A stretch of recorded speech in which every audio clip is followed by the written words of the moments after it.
show. Game week 6 is now behind us, and the chances are, if you had anyone from Newcastle United, you had a pretty good week. 8 different scorers in that 8-0 thumping of Sheffield United, as well as a clean sheet. You can't complain. So, chances are, as we go through the top teams this week, we're going to see a lot of people with Newcastle players and probably Erling Haaland as captain. So, what we're going to do is, like we normally do, we're going to start off by going through the Football Feast Extra League. We're going to see who fills the top 5 places. We'll go through those teams, look at the benches, look at the teams, and basically judge how everyone's done. We'll also look at the host teams. Spoiler alert, I am now down to 33rd out of 47. So I'm having a bit of a howler of a season, and I will go into why I'm having such a howler a bit later on in the show. So let's start by looking at the league. Again, you might see some familiar names in the first top 5 spots, but there's a few new people in here as well. So we'll start off by looking at Boys in the Hood. Courtney Robinson has been in the top 5 every week since the start of the season and has been in top spot for at least the last 3 weeks. 424 points after another strong game week. 72 points for Courtney Robinson.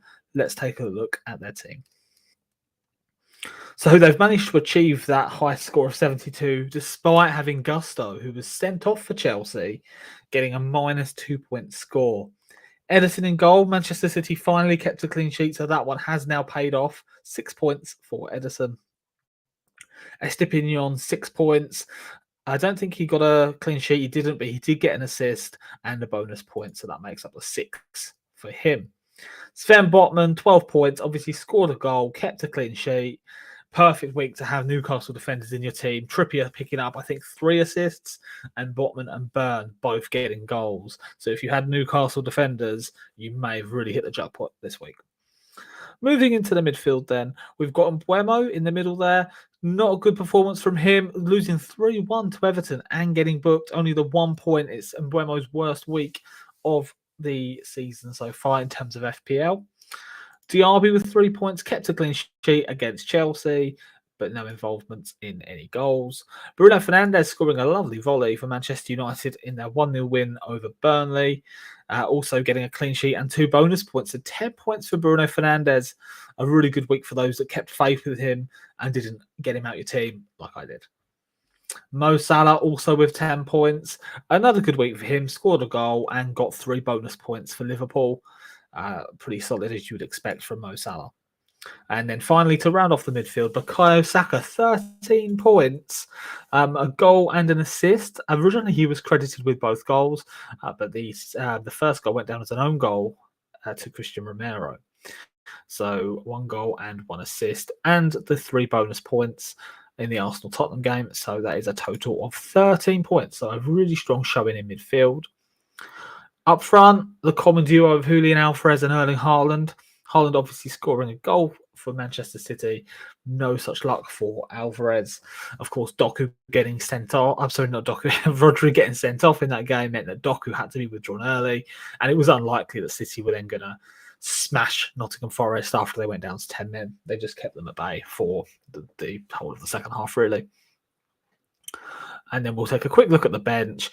You can clearly see that all the money has gone into the first team here. Turner on the bench, which is a viable option. And then Anderson, Baldock and McCarthy are not even available for selection.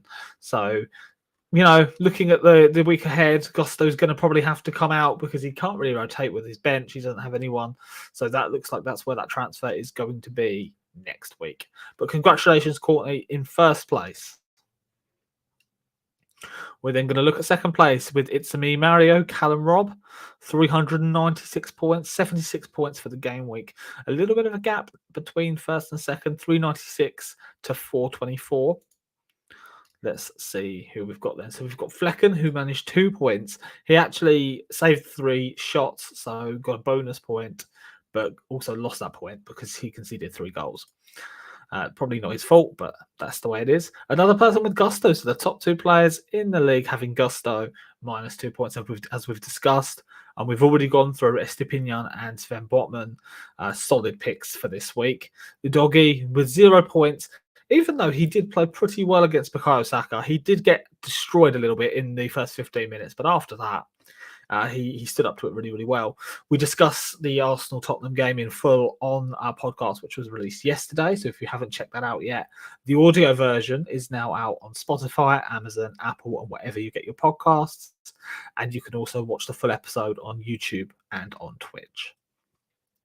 Going into the midfield then, Phil Foden, 11 points. Some people might have taken Phil Foden out, but kept the faith here, and he scored a goal, clean sheet, and 3 bonus points. The highest scoring Manchester City player in that 2-0 win. So well done for keeping Phil Foden. Bukayo Saka, Bruno Fernandes, and Mo Salah. We've already discussed all 3 of those. All 3 getting double point hauls this week, which contributed to the 76 point high score that Callum's been able to get. Raheem Sterling is the other player. Look, Chelsea assets. I mean, you've got to think they'll come good eventually, but it's just not looking likely. If anyone is going to come good, it probably is Raheem Sterling. But my advice is to just ditch Chelsea assets, because even against the weaker teams, they're not convincing.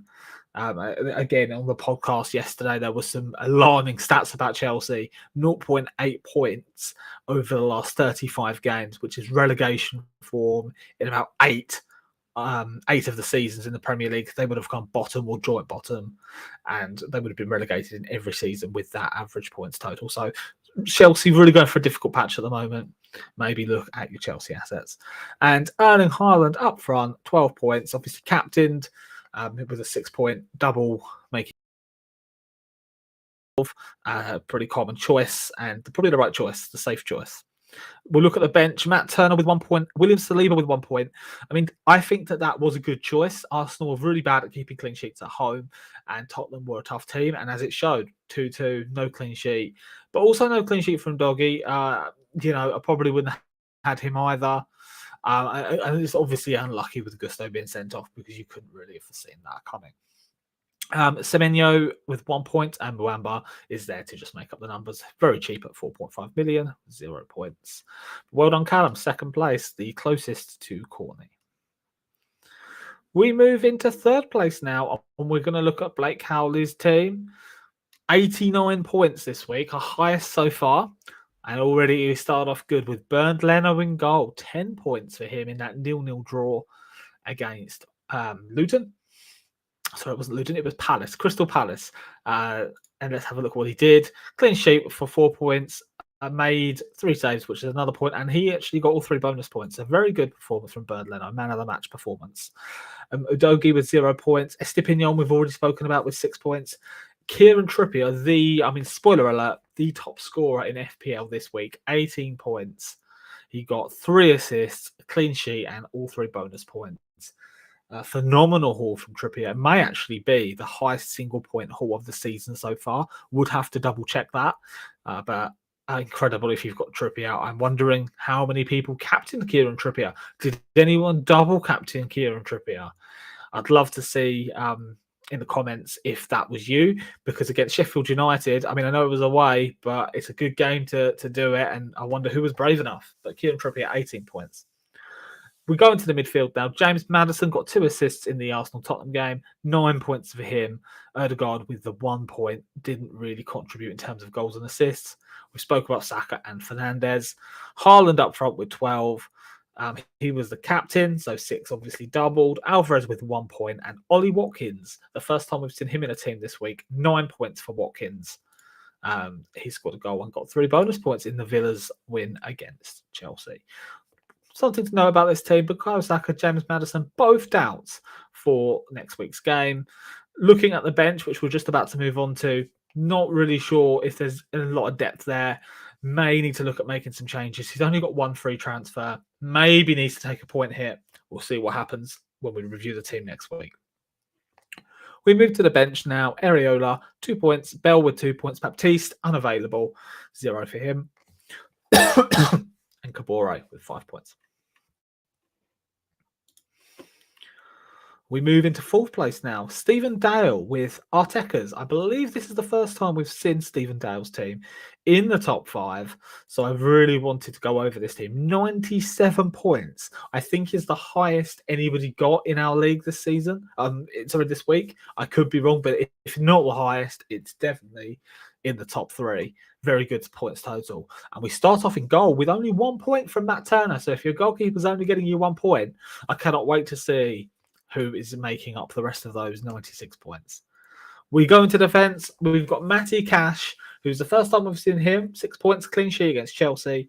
Estepinian we've discussed, and Kieran Trippier we've discussed. 18 points, the highest scoring player. Not captain, though. So no one's got 36 points on Trippier that I've seen so far. We then move into the midfield, and we start to see the reason why this player managed to get 97 points. Bukayo Saka, 13 points we've discussed. Enzo Fernandez with 3. He managed to get...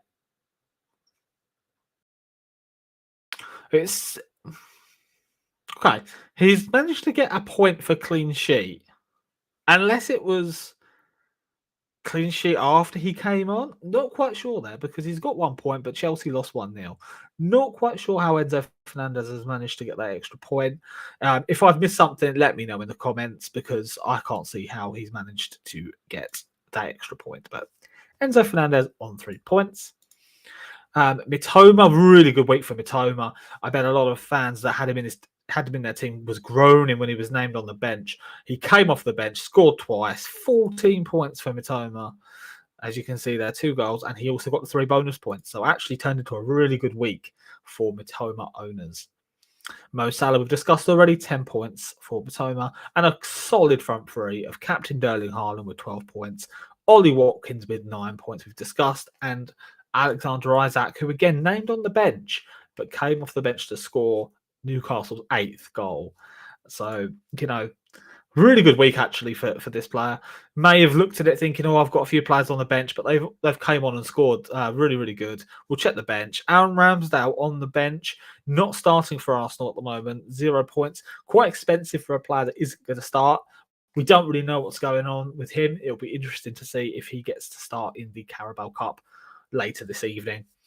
Bell with 2 points. Rico Lewis I think is just making up the options, but he does get some games, so it's not a bad player to have there. And Andre Gomez, 0 points.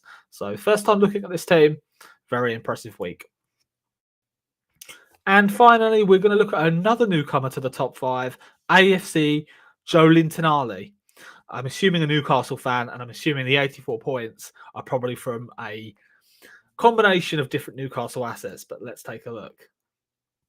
We start off with Vicario in goal. Very, very risky. I'm going to the Emirates, of course, but we obviously don't know who your other option was in goal. 2 points, though, could have been worse.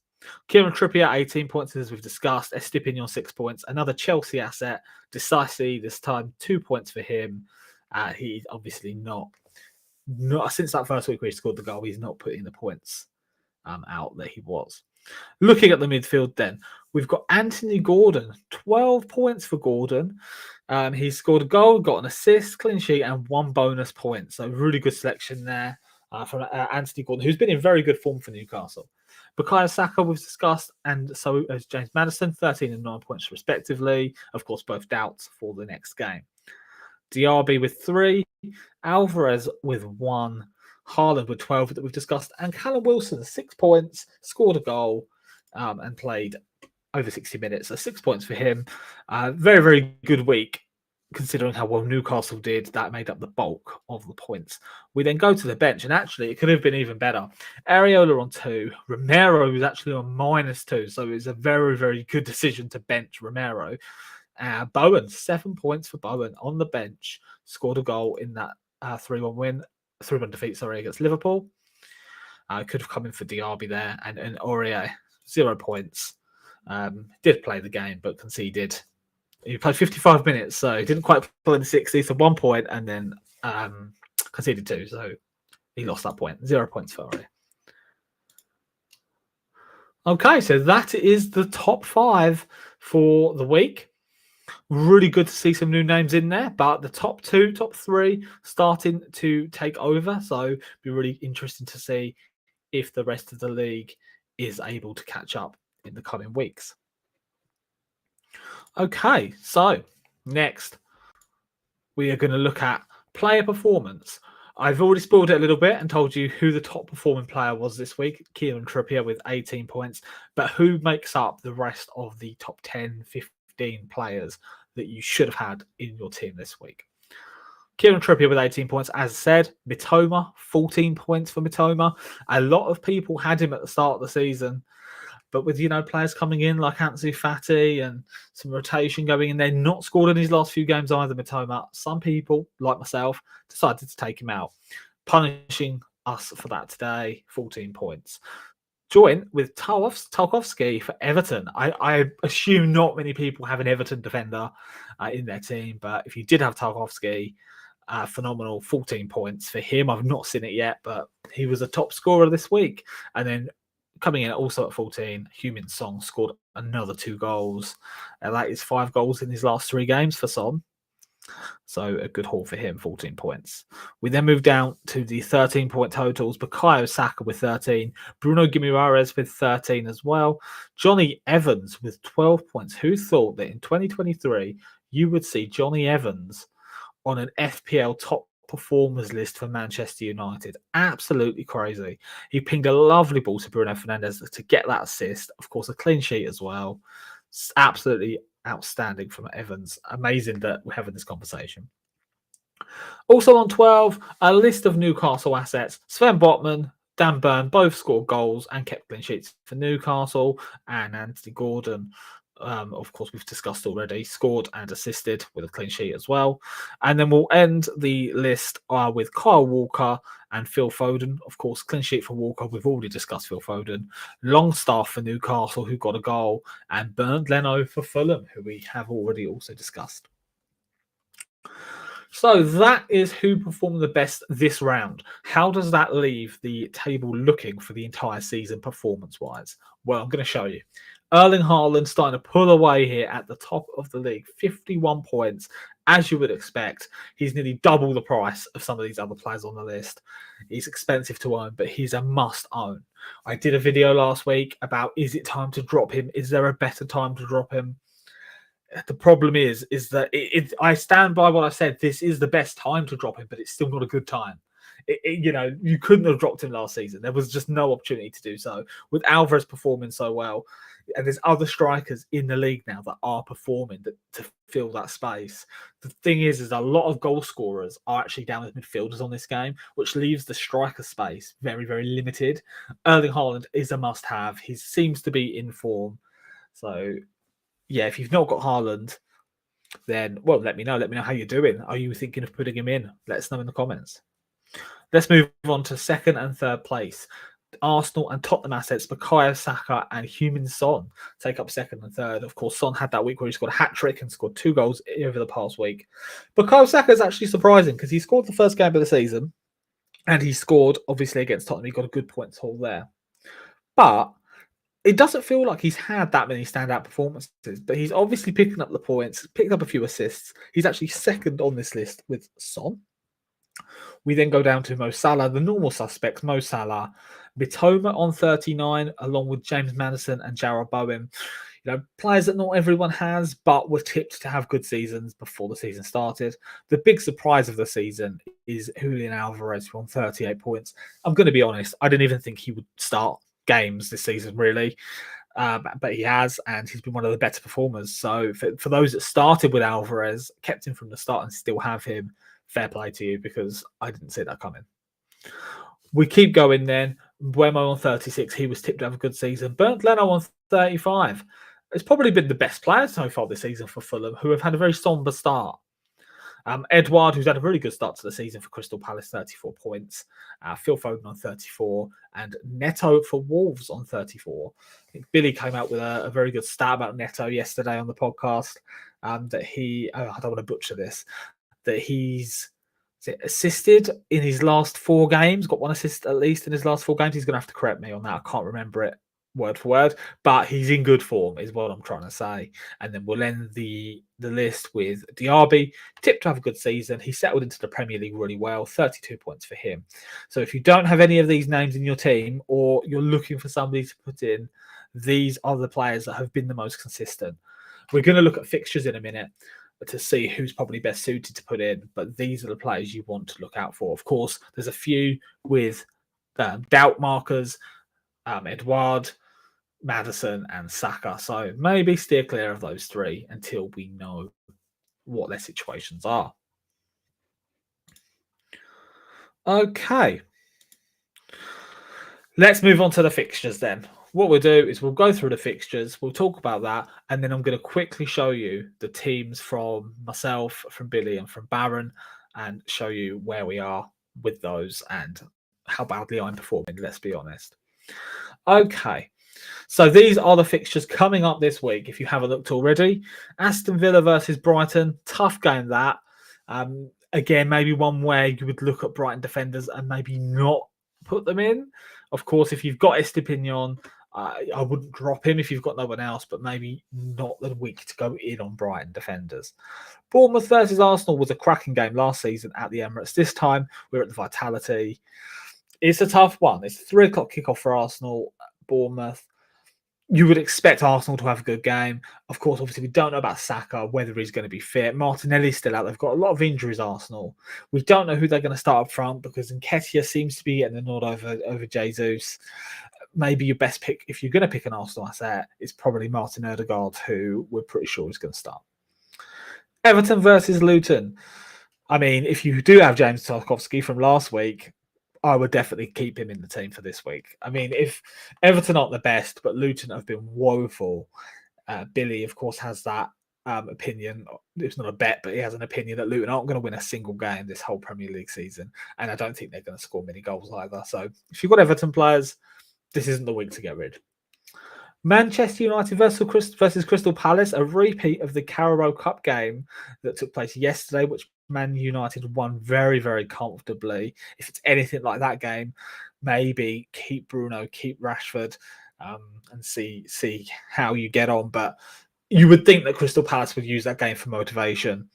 So, yeah, keep an eye on your Man United assets.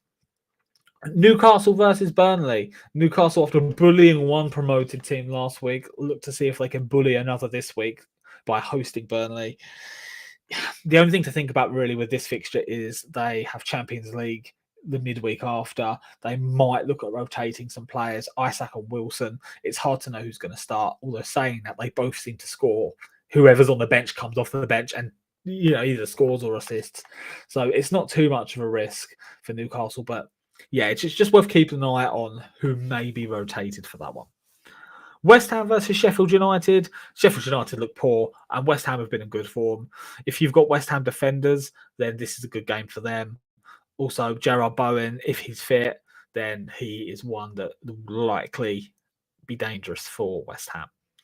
Wolves versus Manchester City. I mean, anyone versus Manchester City is, you don't really want Wolves players. Manchester City haven't been the best at the back. If you've got somebody like Neto, who's scored well so far this season, you can give it a go keeping him in if you've not got anybody better or anybody that you think is going to get a better point haul. You would expect Manchester City to win that one. And then the tasty game of the weekend, Spurs versus Liverpool. Spurs at home. This is going to be a tough one. My only advice really here is just stay away from the defenders if you can, because I think that both teams will score. I think that there's points in this for the attackers. So maybe just stay clear of the defenders, but I'm hoping it'll be a great game. We move on to Sunday then. Nottingham Forest versus Brentford. This is a tough one to call. Brentford they weren't in good form. They've only actually won once. They've drawn a lot of games, defeated by Everton. Nottingham Forest, I don't think look that bad. I know they lost to Man City, but everyone loses to Man City. If you've got players like the Nottingham Forest striker, like I have, like Anuari, I think you pronounce his name, or I'm sorry if I've butchered that, maybe it is a good game to keep them in, because Brentford haven't been that solid at the back. Also, if you've got players like Mbeumo and Wisa, could also be a good game for them. So, again, this may be one to avoid the defenders. And then on the Monday Night Football, we have a West London derby, Fulham versus Chelsea. Battle of mid-table, really. I would personally just get rid of all Chelsea assets. I just think that, I mean, you watch Sterling will score a hat-trick now, but I just think that Chelsea are too unreliable. You know what? If you've got Bernd Leno, he could end up facing quite a lot of shots. But Chelsea just can't seem to score them, so maybe you can look at that and think maybe he'll get a few points for saves. So, but that's Fulham versus Chelsea. We actually have our first double game week of the season: Luton versus Burnley, the rearranged game from this match day 2, where Luton's stadium wasn't ready for the Premier League. That one plays on Tuesday. You know, if you've got any Luton or Burnley assets, bear that in mind that they are going to play twice. And, you know, I know Luton aren't very strong, but the 2 fixtures they've got are Everton and Burnley. If you were going to give Luton 2 fixtures, it would be those 2, you know, maybe Sheffield United instead of Everton, but, you know, they're two of the more winnable games. I wouldn't transfer any Luton players in, but if you have any, it might be worth bearing in mind. Okay, so that is the fixtures for next week. You know what? I'm not going to view the fixtures for the weeks after. We're going to do this week at a time. We don't need to future plan. But what I am going to do is I'm going to take you through the teams from the hosts and let's see how we're doing, because we're we're not doing great. Well, I speak for myself only, because Billy's actually not doing badly at all. 9th in the league, 76 points last week. Let's have a quick look at his team. Flecken in goal, we've discussed already. First person with Diego Dallo, 6 points for that clean sheet. Shame about the yellow card, also got a bonus point.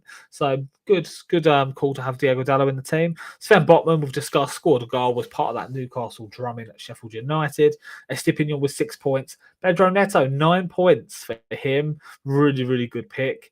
Mo Salah with 10 and Mitoma with 14. Really good. 24 points there between those two. Jeremy Doku, very, very unlucky to be the one sacrificed for City when they went down to 10 men. Could have probably scored a goal. He was electric when he was on the pitch.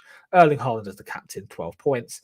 And then Ranus Højlund, 2 points. I'm sure he will come good. It's smart having him in the team. And then Edouard, 2 points. The one game he didn't get a big points haul. And he's also now a doubt for next week. Looking at the bench, James Maddison on the bench. If James Maddison had come in for Doku, it could have even been an even bigger points haul. Robert Sanchez, 4 points on the bench. Pinnock 1 and Udogi 0. So a very good week. 76 points for Billy. Okay, so let's go down and find the next person. We have Sean Barron in 11th. So only 2 places separate Billy and Barron. This is going to look really bad for me when we get there. Only 58 points for Barron. Not the best week. Let's see why. Edison in goal, coming good. Gusto with -2 points for the red card, and Pinnock with 1. Pau Torres, the first person we've seen with Pau Torres this week, 8 points for him. He managed to get 2 bonus points as well as his clean sheet. William Saliba with the 1 after conceding twice. Bukayo Saka, 13 points. Rashford, 3 points. Not really what happening for Marcus Rashford so far this season. Mo Salah with 10, Erling Haaland, the captain, with 12, and then Alvarez with 1, his probably worst return of the season. Isaac with 5 points, Turner on the bench with 1, Lamptey on the bench with 1, Hudson-Odoi also with 1, and Anderson got 6. And now to look at my team. All the way down in 33rd. I have had a shocker. I got 55 points this week, 1 less than Barron. And let's take a look at the players that I had in my team. We started off with Turner with 1 point. I was caught between a rock and a hard place, really. Turner and Areola were my 2 keepers, having Manchester City and Liverpool, respectively. So I didn't really have a great option there. I put in Lamptey, who did not start for Brighton. I thought he was good the week before. He came on towards the end of the game, only scoring 1 point. It was a shame, really.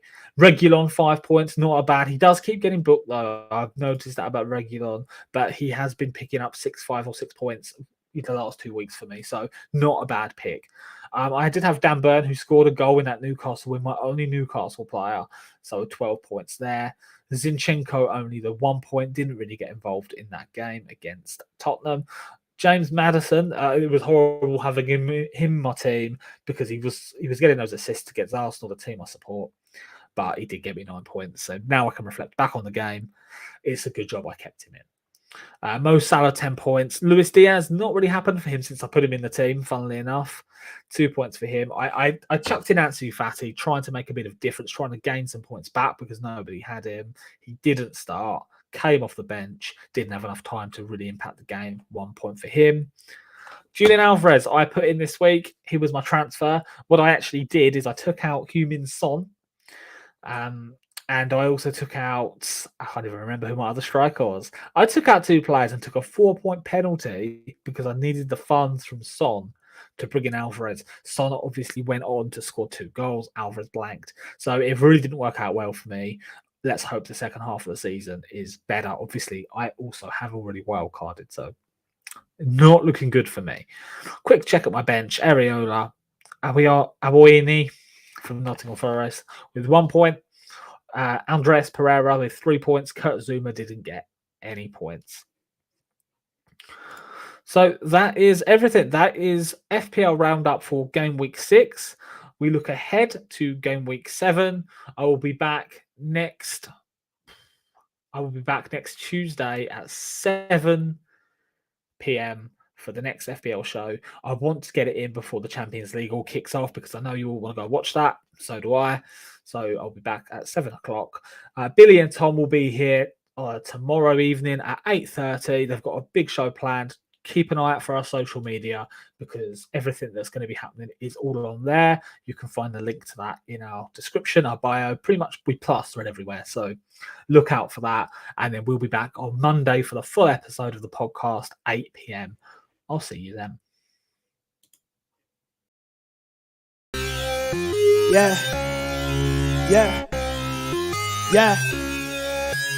Football beast, this the Football Beast Extra podcast. Hey, Football Beast, Football Beast Extra podcast. Playing soccer, grabbing keys. Playing soccer, time to meet. Playing soccer, time to greet. They finna talk a lot, okay? Playing soccer, get the cleats. Playing soccer, let's get it. Playing soccer, let's go. Football podcast.